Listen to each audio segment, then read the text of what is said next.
This world is all about branding and marketing. The #1 branders in the universe is the United States. They made United States seem like it's the best place in the world to be. It's the land of the free, home of the brave. I go there to find and chase my dreams. We have to be able to tell our own stories. Directors, filmmakers, entertainers, it's going to be clearly, and the press, it's going to be your job to redefine how people think about Africa.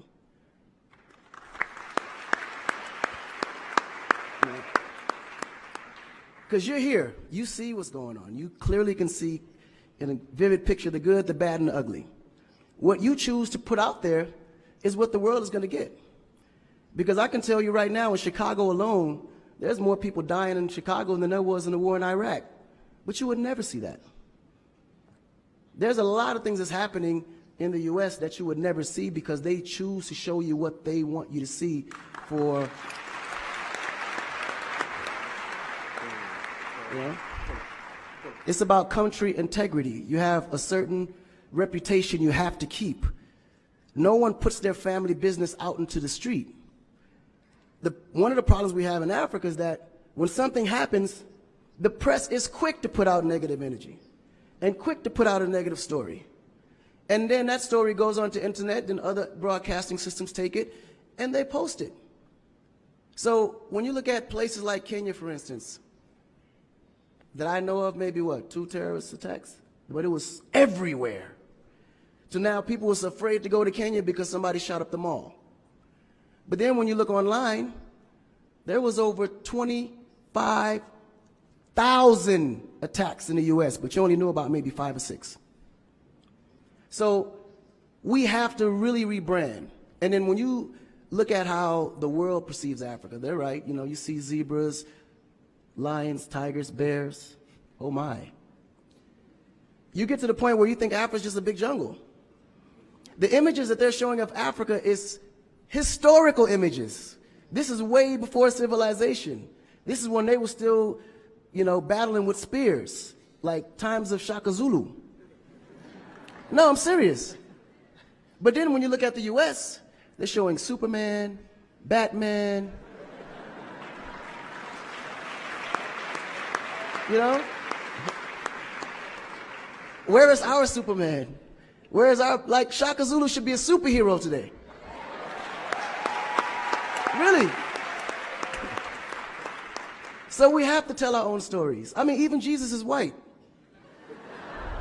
And you believe it. But it's okay, because how you were framed, if you taught something from the day you were born, and your mother taught you that, your father taught you that, it's real. You never look at your mom and your dad as liars. But their mother and father taught them the same thing, because that's the kind of history that's put out for them to believe. Our history books in the U.S. is all white American history, culture that's been borrowed from other nations. But Africa have to teach the same history of our ancestors, the great things that they have accomplished. You know? And it's going to be the jobs of directors like yourself, filmmakers like yourself, to narrate that story. How do we want to be perceived? How do we want that story to be narrated to the rest of the world? This younger generation, we kind of figured it out. Because now, when you look at hip-hop in America, every rapper is rich. Gold chains, Bentleys, nice girls by the pool with bathing suits in this big mansion. And then, when the video's over, they get on their phone and call an Uber. They don't even come in the Bentley that you just saw in the TV. But you go to Nigeria, we got Wizkid, Davido, P-Square, all these guys driving a Bentley, Mercedes. They actually own those cars. That's the difference. But if we don't translate that, they will never know. They think we're going to leave the shoot and go home on a horse or a zebra. Because that's what they know. This is why African Americans are so afraid of Africa.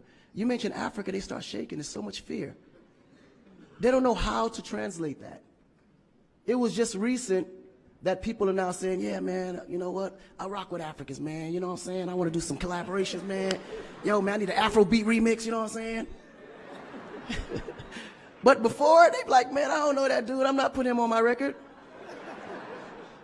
So the younger generation is slowly understanding how you have to rebrand the culture, because the culture has adapted.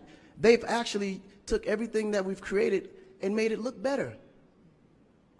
They made a superstar look like a superstar.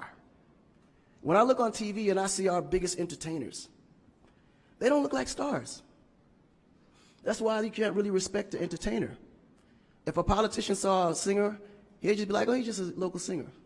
But if he go to that local singer's performance, he may sell out the stadium because he has a huge influence, but the image is not there. So we have to take the image as a huge accountability for ourselves and realize that Africa really does have a reputation. But if we allow our stories to be told, our stories will be told according to their agenda on what they need to be able to benefit from Africa. So we have to tell our story so we can be able to understand how we can utilize that story to benefit for our agenda. You know? So in closing, this job is for the entertainers, the filmmakers, the reporters, and anyone that creates content. We have to rebrand.